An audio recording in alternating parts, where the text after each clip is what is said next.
Trump'ın açıklamasından belə başa düşmək olur ki, Zaporojye Atom Elektrik Stansiyası Trump'ı ciddi narahat edir. Prinsipcə bu başa düşüləndir, çünki bu atom elektrik stansiyası biz bilirik artıq neçə ildir Rusiyanın nəzarətindədir. Hətta bir neçə dəfə ora hücumlar da olub. Düzdür, tərəflər bir-birini ittiham ediblər.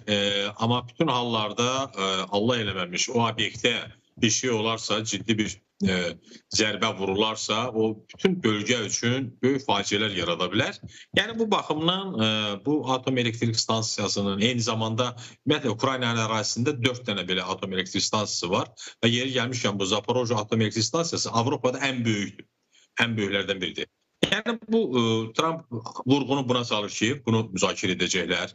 Torpaq məsələsi yəqin ki, hansı ərazilərdə dayanacaqlar. Yəni bu Rusiyanın işğal elədiyi ərazilər Rusiya veriləcək, yoxsa Rusiyanın istədiyi kimi 4 əyalətin bütün o inzibati ərazilər Rusiyanın nəzarətinə keçəcək və s.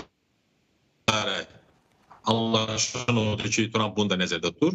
Amma mümkündür ki, başqa məsələlər də müzakirə olunacaq. Yəqin ki, bunlar publik, elə deyək də, açıq məqamlardır.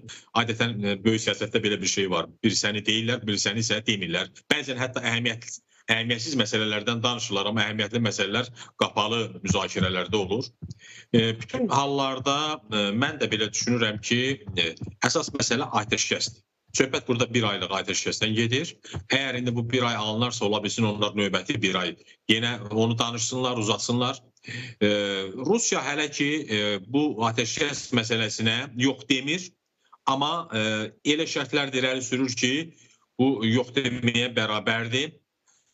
Əlbəttə, indi bu hərbi əməliyyatların davam etdirilməsi hal-hazırki məqamda Rusiyanın xeyrinədir. Rusiya xüsusilə Kurskidə bir xeyli ərazilər azad edə bilib. Yəni, ola bilsin, bax, bunu etməklə Putin istəyir ki, gələcək danışıqlarda Kursk məsələsi ümumiyyətlə masada olmasın. Amma təbii ki, digər məsələlər olacaq. Ümumiyyətlə, biz bilirik ki, bu Bitkovun səfərindən sonra bir böyük və Lavrovun arasında bir danışıq olubdur. Orada düzdür, Yəmənlə bağlı məsələləri müzakirə etdiklərini deyirlər, amma yəqin ki, orada Ukrayna, Rusiya məsələləri də ciddi müzakirə olunubdur. Hər halda bu telefon danışığına qədər sanki bir şeylər baş veribdir.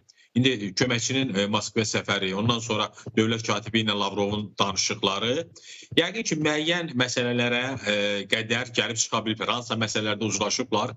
İndi bu telefon danışığı ola bilər, yekun olsun, ya atəşkəslə bağlı ciddi bir razılıq olsun və mümkündür ki, hətta razılaşma alınmasın da. Çünki Rusiyanın şərtləri bildiyim qədər olduqca genişdir, əhatəlidir. Necə deyirlər, o Putin stavkanı qaldırıb. Amma son günlər biz gördük ki, Ukrayna tərəfində çox sərt açıqlamaları var. Onların da nələri güzəştə gedəcəkləri və qırmızı xətləri barədə yeni açıqlamalar var. Bu açıq əslində Trump'ın təşəbbüslərini bir qədər dalana gətirir. Hər halda indi yəqin ki, sabah danışıq olacaq. Sabah bəlli olacaq ki, atəşkəs baş tutur, yoxsa davam, döyüşə davam.